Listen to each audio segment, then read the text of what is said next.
Nevertheless, among the chief rulers also many believed from him. But because the Pharisees, they did not confess him, lest they should be put out of the synagogue. For they love the praise of men more than love the praise of God. John 12:42-43. Another verse I think of with today's topic is Luke 6:26.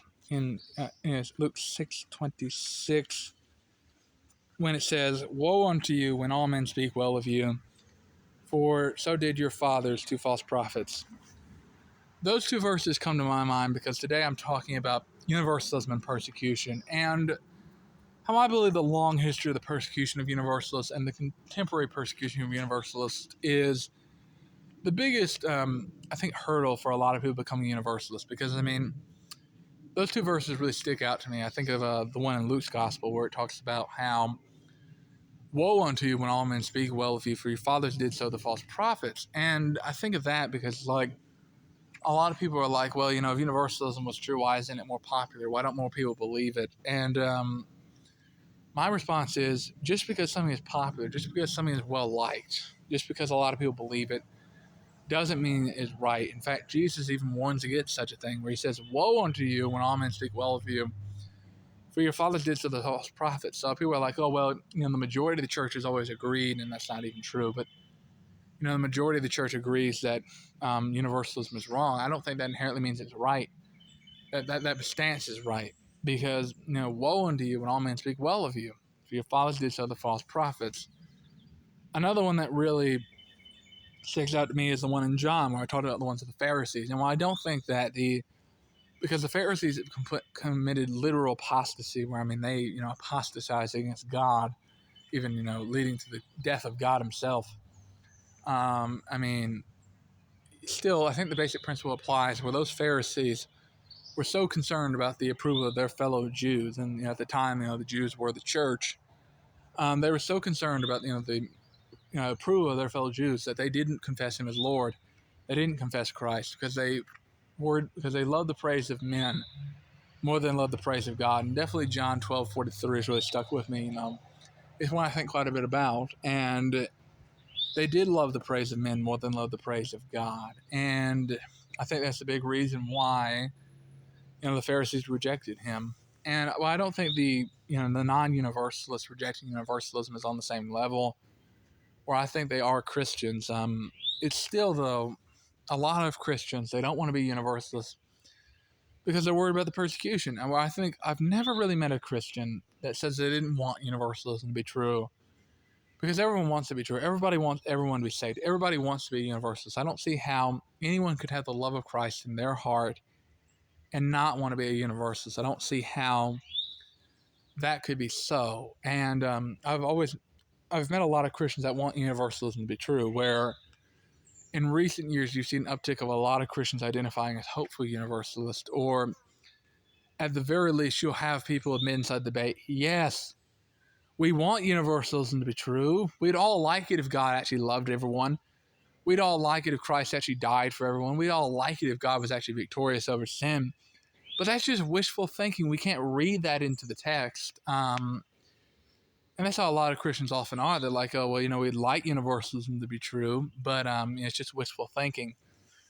And that's why they often accuse us of being like emotional crybabies, because it's like they think we're being all emotional, reading what they really want to be true in the text. In fact, I've heard an interesting hypothesis before on the channel, which is that I've heard other places, but I've spoken before on the channel, where I've heard people say that a big reason they go so hard after Universalists is because a part of them believes it themselves, and they don't want to be honest with that part of them. And of course, I believe that part of them is the Holy Spirit working through them, and they don't want to be honest with it because they love the praise of God, they love the praise of men more than love the praise of God. And I don't say that to be like I'm on my high horse, like I'm better than all these people, but it's just a fact that becoming a Universalist, I don't want to be on my high horse, but I will speak a little bit about myself.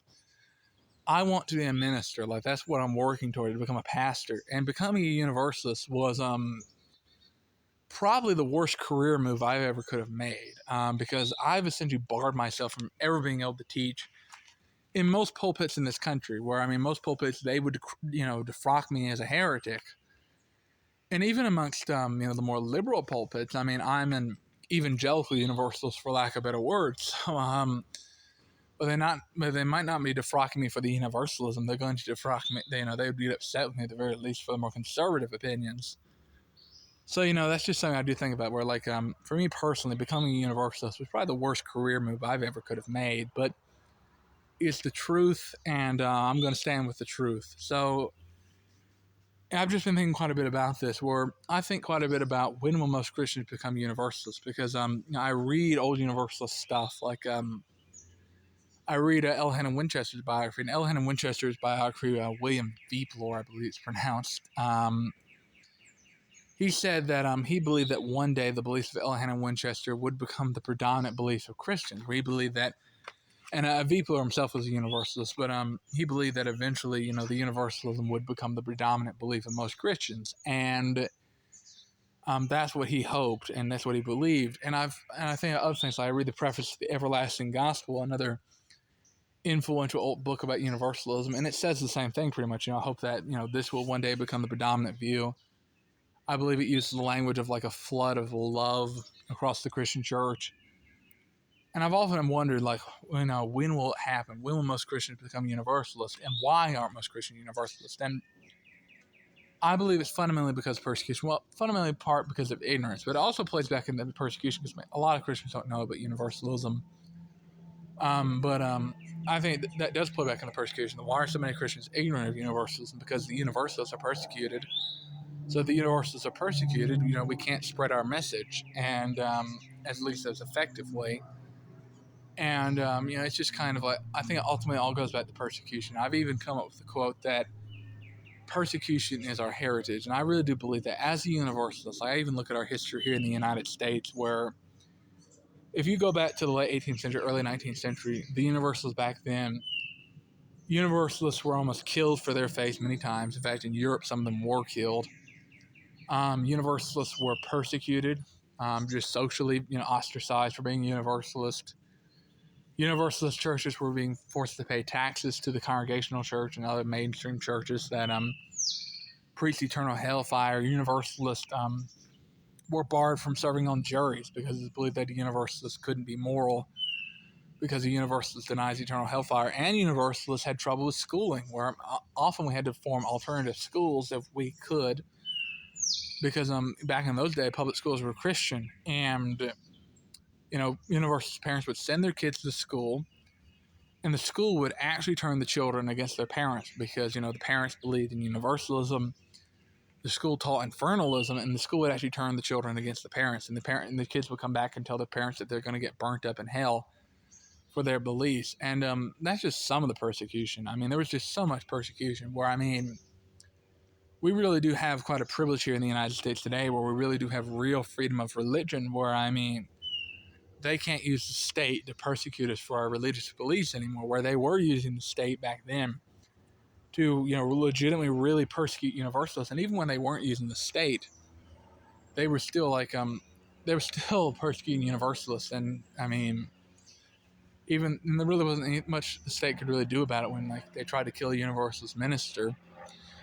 I often think of the persecutions of John Murray, the first preacher of universalism in America, where one instance in John Murray's life that really stands out to me is the instance of when Murray's in Boston, and Murray's preaching in Boston because Murray would preach from Maryland to New Hampshire, and he preached all around. He preached in 9 of the 13 colonies, and also preached in England for a time as well. So he did a lot of preaching for universalism. He was single-handedly the greatest Universalist evangelist who ever lived. So if you want to learn more about Universalist evangelism, I always recommend you go read his biography, Life of John Murray, Preacher of Universal Salvation, which is personally my favorite book about universalism, and one I think we should all read. But anyways, it's free online. And I was just thinking about the persecution of John Murray, and when he was in Boston, and he was preaching in Boston, and what Murray would do is he would go around to different pulpits. So Murray, in some ways, was actually more of a reformer. Murray never sought to go create a separate denomination because Murray is the father of universalism in America. And he never sought to go create a separate denomination. What Murray sought to go do was really reform Christianity, where what Murray would do is that he would go around different pulpits and as a traveling preacher, because circuit riders were common back then. And Murray would preach Universalism in the pulpit, sometimes more undercover, sometimes more explicitly, but he would preach Universalism in the pulpit, and Murray would preach in Presbyterian churches, he'd preach in Episcopal churches, he'd preach in Baptist churches, he'd preach pretty much in any church that would have him. And, Murray would preach in the pulpit. So Murray was actually working towards reform within the church because he was actually preaching in the pulpits and trying to reach parishioners with, the true gospel of every, it didn't matter what denomination they were. Murray was trying to reach them. And even when Murray starts the first Universalist church in America in 1774, it's the independent Christian church. It was not intended to be the first Universalist church. It was just an independent congregation of people that believed in Universalism. It was never intended to be the beginning of a denomination. But I was speaking about John Murray's preaching in Boston, and how Murray preached in a church in Boston one time, and how people started throwing rocks through the window and started to bust all these windows. And one big rock, 1.5 pounds, come flying in, and it barely misses Murray's head. Murray kept preaching for all of this, and just by an inch, it says, just by an inch, it missed Murray's head. And Murray reaches down, picks up the rock, and says, "This argument is heavy and weighty, but it is neither logical nor convincing." And, then Murray just keeps on preaching. Murray didn't fear death because he believed that God had him in his hand and that he was safe in God's hands. So Murray didn't fear death because he believed that God was going to take care of him. He believed very strongly in God's sovereignty. And just that instance really sticks with me. But, the Universalists of old were brutally persecuted a lot. And we really do have a lot of privilege living in the current United States with real freedom of religion. And we shouldn't take that for granted. And it's just like there's a very long history of persecution of Universalists. But even today, there's still persecution. If, for instance, a minister in most denominations today, in many congregations today, if he were to openly come out as a Universalist, he would be defrocked. He would lose his job. And, if he were to open, and we've seen it today. We saw it with Carlton Pearson. We saw it with, I know Rob Bell wasn't officially a Universalist, but he lost everything still. We've seen it before. Some contemporary Universalists were ministers and they were defrocked for being Universalist. And, it still happens today, and Universalists are still persecuted and ostracized. Most of my videos that have done really well, it's only because the comment section explodes. And the comment section explodes with people quoting Bible verses at me left and right and calling me a heretic and telling me I'm going to hell. So, the persecution is still very much real. We still have quite a bit of persecution against us. And while things are getting better, I still think we have a long way to go. And for me, when I think about Universalist persecution, there are two things that really helped me. There are two things that kind of helped me. First is when John Murray came to America. And second is the outcast confronted by L. Hannon Winchester. I'll speak about both of them. And I do think if you're ever feeling down about your faith as a Universalist, you're like, most Christians don't believe what I believe. I'm being persecuted. And, it does suck. It's just a lot of people are like, a lot of people persecute you for your faith. It can be hard with Christian friends because, to what extent should you talk about it with some of them? Because, some of them will think you're a crazy heretic or something. But, I think quite a bit about this sort of thing. And there's two instances that really helped me in Universalist history. One is John Murray's come to America. And when John Murray came to America, it was an actual miracle. I'll speak about some of the context of it. John Murray's infant son got sick and died. And then not too much later, his wife got sick and died. And Murray went into debt because of the medical bills and because he had other money problems. And his friends lent him money, but when he became a Universalist, his friends, turned what was just like a friendly, just a friend giving friend money into like debts that he had to pay. And all that contributed to John Murray going to debtor's prison. Thankfully, his brother-in-law, William, bails him out of debtor's prison. But John Murray ends up in debtor's prison. And, he's still, after debtor's prison, he's still very much broken. And he decides to just go to America because he hears America is like this vast wilderness. He doesn't know that we have all the civilization over here, even the civilization that we had in 1770. He wasn't aware of that. He just thought that like America was a vast wilderness. And John Murray decides to go to America, and he just tells everybody he knows, think of me as dead. Don't think of me as living. He outright tells his mother, like, don't think of me as a living son anymore. Think of me as your dead son.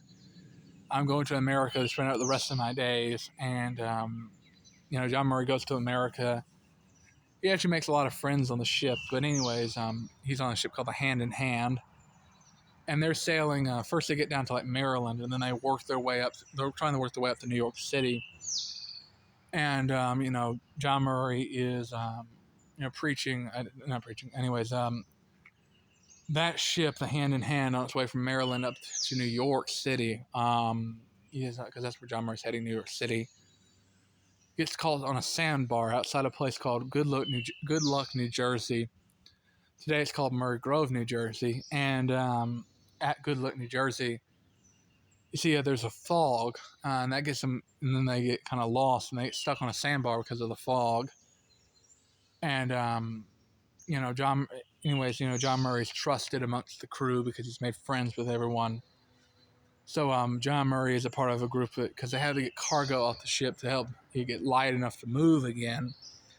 So they need to bring all that cargo and people to shore, and John Murray's one of the people entrusted to help do that. And Murray goes to shore, and he tries to get supplies, and he looks for a place to get some fish. And this one lady says, you can't have fish at this house, but at a house down the street, you can find fish.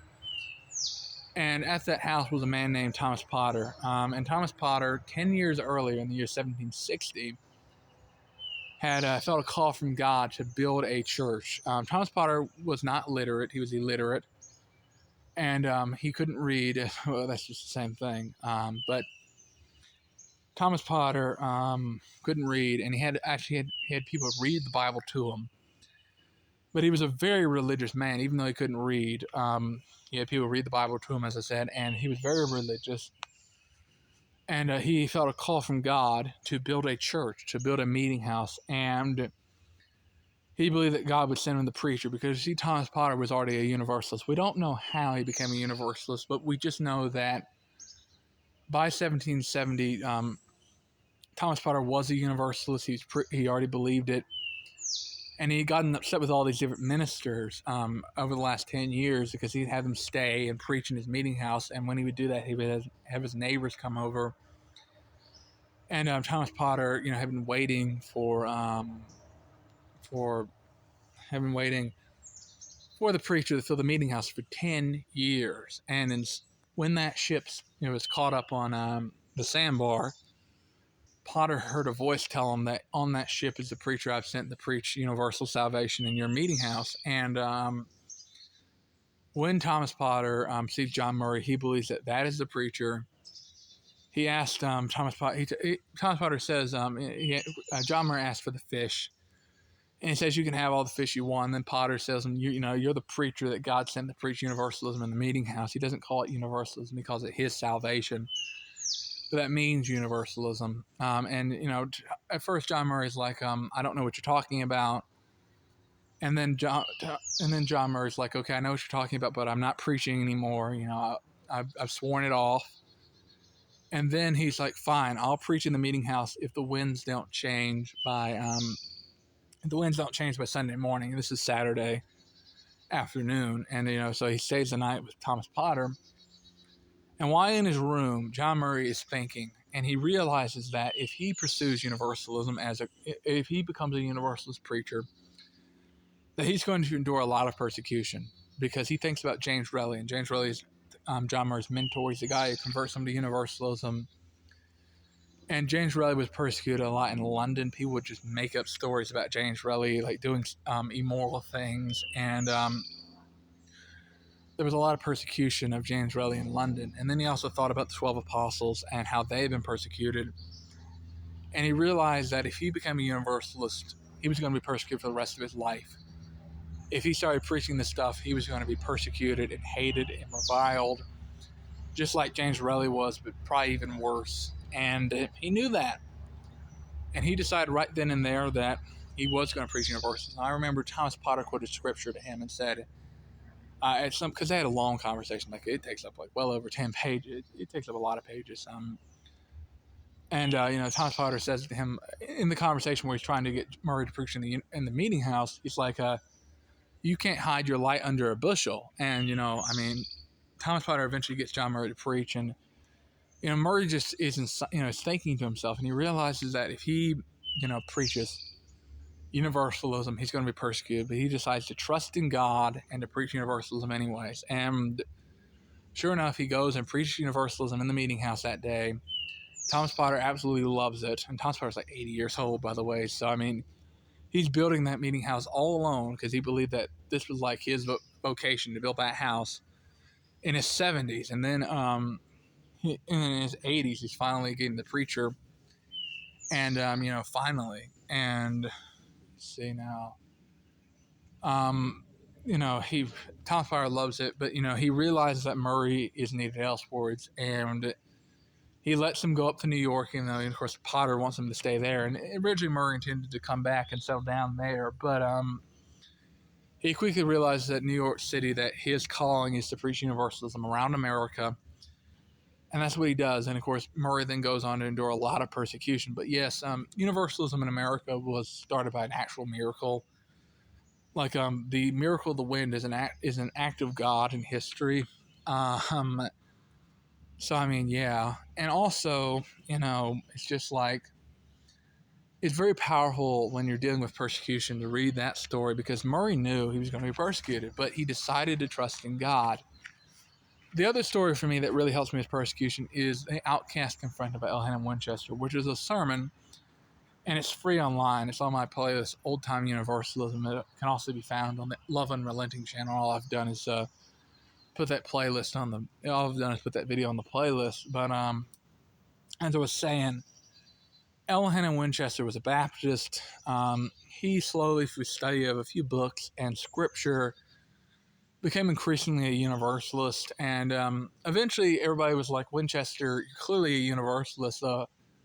He hadn't fully admitted it to himself, and people were like starting to realize he was a Universalist. But before that, Winchester was like the biggest preacher in Philadelphia. So Philadelphia at the time was the largest city in America, even larger than New York. This is 1781. And Winchester starts preaching at First Baptist in Philadelphia, and he becomes the most popular preacher in town. So much so that First Baptist in Philadelphia actually is so full that he has to start preaching in the Episcopal Church in town.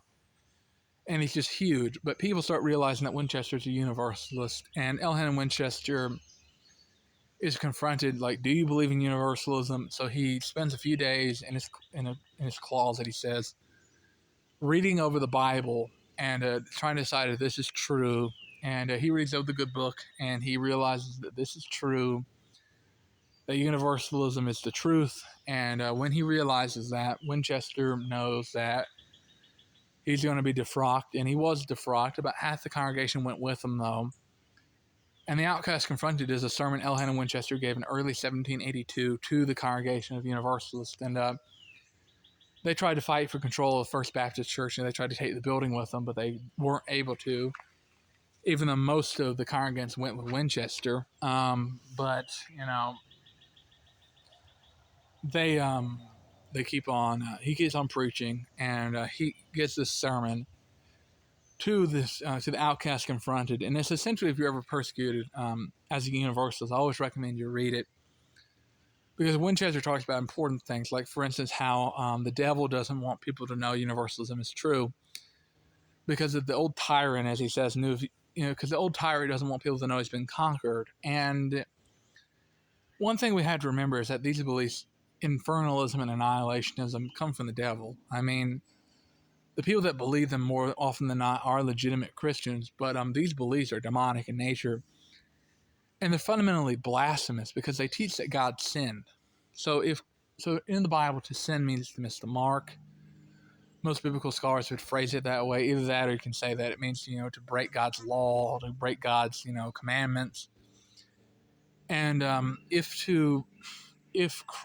God's a mark for Christ, and Christ is God, but If God the Father's mark for Christ is to save the whole world, which is what the vast majority of Christians would agree with, and they believe that Christ only, even though Christ dies for the whole world, they believe that he only is victorious in saving some of the world.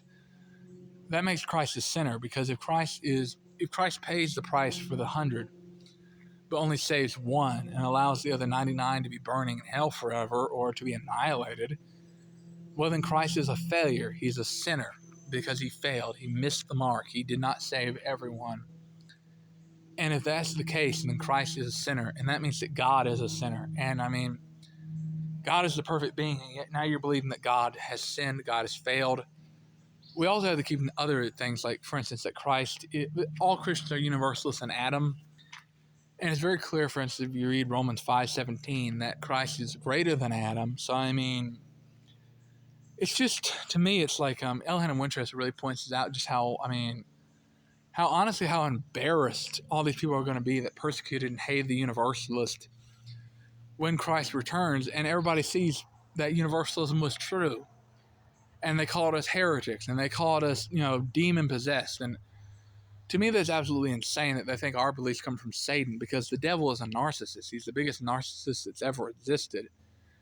And the idea that the devil would support a belief that he'll eventually bow down and worship Christ as Lord when he wanted Christ to bow down and worship him, to me, that's absolutely insane that the devil would ever support such a belief system. But that's what they expect us to believe, something absolutely insane like that. Winchester talks about this in the sermon, that when our Lord returns, people are going to see this as the truth. People are finally going to realize, after centuries of persecuting us, and this isn't like to get on our high horse. This is the difference between the mainstream view and the Universalist view, where, when everybody's going to see that inside the mainstream views, when it says, when it's like everybody's going to see that the Christians were right, it's going to be horrible for them because they're going to burn in hell forever. But in the Universalist view, when everybody sees that the Christians were right, and all the Christians see the Universalists were right, it's going to be something very victorious, because it's going to be wonderful when everybody realizes that we were right. And it's just going to be a wonderful thing, because everybody's going to see how loving and merciful God really is. He isn't a cruel, vengeful, vindictive tyrant like they think he is. He's actually a loving, merciful Father that loves us all very dearly. And everybody will see that one day, and that's going to be an absolutely glorious day when that happens. And I'm an optimist. I think long term, it will take a while for the church to become universalist, but I think it will eventually happen. So back to what I said all the way back in the beginning of the video, back in quoting John 12:43, when it says, "For they love the praise of men more than they love the praises of God." I think that that applies to many Christians today about universalism. They want universalism to be true. They know in their hearts it's true, but they don't want to lose. They don't want to lose the praise of their fellow Christians. For the pastors, for the theologians, they don't want to be defrocked from their positions. And for lay people, they don't want to be persecuted. And I think that in due time, what will happen, and I've thought a lot about when will the Christian church become universalist. And when I think the Christian church will become universalist is this. I think when universalism becomes heterodox, that is, I think that you can divide universalist history into two parts. You have the first 500, 600 years where universalism is a part of orthodoxy. And then you have the last 1,500, 1,400 years where universalism is heresy.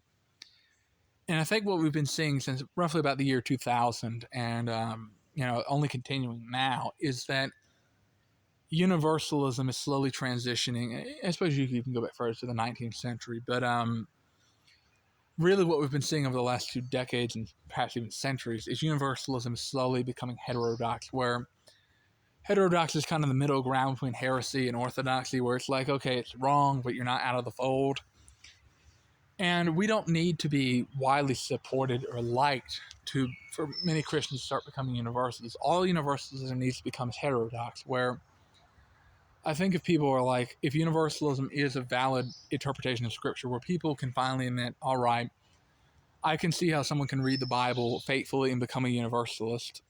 I can see how someone can read the Bible faithfully and become a universalist, and without twisting the scripture. And universalism doesn't like hurt evangelism, or universalism doesn't hurt Christian morality and all those different things. When people can start to see that, all right, universalism isn't so crazy, it isn't so blasphemous, it isn't so whatever.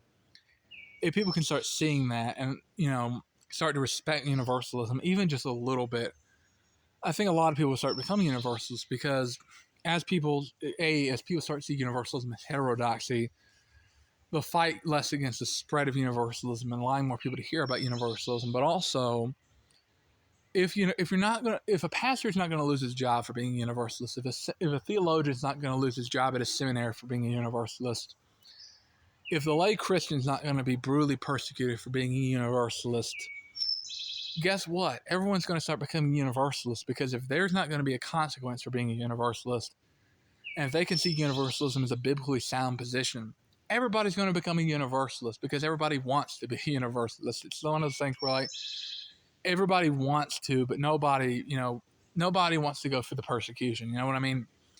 Everybody wants to be a universalist. They want the benefits of being universal, but they don't want to pay the price for being a universalist, and the price is persecution. And when that price is massively diminished, then everybody's going to start becoming one. And I do think that I think right now we should really take a page from the annihilationists, because if we go back 50 years ago, annihilationism was a fringe and a weird view, and the only Christian group that believed it were the Seventh-day Adventists, and Seventh-day Adventists are weird. And not to mention, the only other real prevalent group that believed it besides them was this Jehovah's Witnesses, and Jehovah's Witnesses are outright heretics. And it went from being a belief that only really Seventh-day Adventists believed, a weird fringe belief, to becoming an increasingly mainstream view 50 years later. How did that happen? Well, that happened because about 40 years ago, in the 80s, annihilationists started to infiltrate the evangelical church. People like Edward Fudge and other people who started writing books, and they started to show annihilationism as a biblically faithful alternative to infernalism, that one could read the Bible and could come away with the annihilationist interpretation. And they really started to push that not only as annihilation as an option, it's actually the more biblically faithful position, and it's more rational, and it's more in line with the character of God. And because the annihilationists have been slowly doing this for 40 years, the annihilationists now are really starting to reap the fruit. And I definitely think the modern evangelical universalist movement starts making the. And there have been people that have believed this belief forever, but I definitely think the modern evangelical universalist movement starts in the 2000s. So we're about 20 years behind the annihilationists, I think, on the real infiltration of the evangelical church and the other churches. And annihilationism is also just a more acceptable belief. For annihilationism, it's better than infernalism, but at the end of the day, it's still partialism. They still believe that Christ is a sinner because he died for all men but only saved some. And that would mean that he failed to achieve the goal the Father set for him. So the annihilationists are not really that much better than the infernalists, but annihilationism nonetheless is gaining its way into the church. And I think over the next few decades, we're going to see annihilationism become a lot more acceptable. A lot more people will be annihilationists in the next few decades, and this is good for universalism, because for starters, a lot of people that were annihilationists become universalist, and if a lot of people become an annihilationist, and they'll admit the church was wrong about hell once, then they can admit the church was wrong about hell again. And if they can do that, well, then everybody's going to become a universalist. So I think everybody will start becoming universalist when universalism becomes more acceptable. So I think in the current day, us universalists should focus on presenting ourselves as a biblically faithful view and one rooted in the tradition of Christianity. I definitely think that the strong emphasis on patristic universalism today is definitely doing a good job at that. And I also think we should do more of an emphasis on the evangelical universalist heritage, like with people like John Murray or Elhanan Winchester. I definitely think are people that we should also talk about more. So I definitely think that if we show ourselves as biblically rooted and more rooted in such tradition, along with being more consistent with the character of God and with the laws of reason, I think if we do all that and show universalism isn't just some weird New Age plot to mix Christianity with the New Age or Buddhism or something. I think if we can show that, I think a lot of people will start to become universalists over the next few decades and over the next few centuries. So I think that's what we should do, and I think that's what's slowly happening. So we should pray for it, and we should live our lives accordingly. So thank you for watching. God bless, and Christ will conquer.